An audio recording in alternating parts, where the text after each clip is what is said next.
କହିଲା, ନାଇଁ ନାଇଁ ତୁ ଯା ନା ସନେଇ ଭାଇ, ତୋତେ ପାଖରେ ପାଇ ମୁଁ ଛାଡ଼ି ଦେଇ ପାରିବି ନାହିଁ।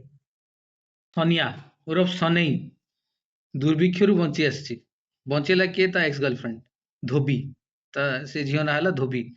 ତ ଧୋବି ମିନୱାଇଲ୍ ସେ ଟାଇମରେ ବାହା ହେଇକି ବିଧବା ହେଇସାରିଲାଣି। ଆଉ ସନିଆ ବଞ୍ଚିକି ତ ଚାଲି ଆଇଲା। ଗୋଟେ ଶିବରାତ୍ରି ଦିନ ଧୋବି ଗୋଟେ ତାକୁ ଗୋଟେ ଆଶା ଦେଇ ଆସିଥିଲା ଯେ ଫ୍ୟୁଚରରେ କିଛି ବି ହେଇପାରେ ଆମର। ତ 3-4 ବର୍ଷ ଚାଲିଗଲାଣି। ସାବିତ୍ରୀ ଅମାବାସ୍ୟା ଦିନ ଧୋବି ଉପାସ କରିଛି। ସମହାଉ ସନିଆ ରାତି ଅଧରେ ଆସି ପହଞ୍ଚିଲା।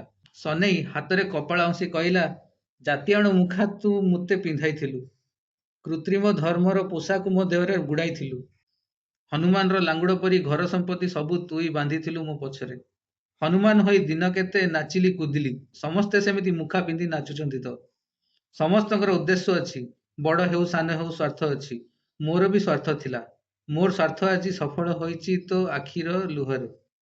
ଯେଉଁ କୃତ୍ରିମତାର ମଝିରେ ମୁଁ ଉବୁଟୁବୁ ହେଉଥିଲି, ମୁଁ ସେଥିରୁ ଏଥର ଉଠି ଆସି ପାରିବି।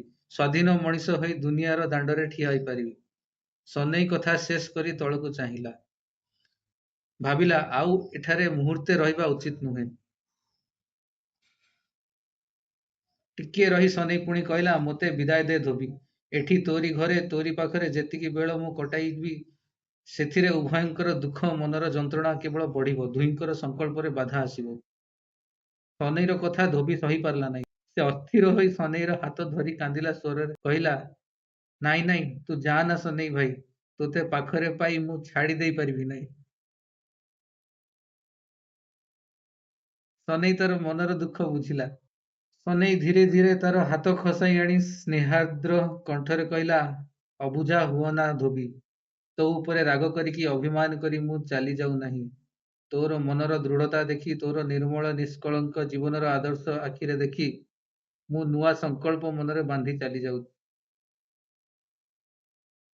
ସେ ପଳେଇବ ନା କଣ ହବ? ତା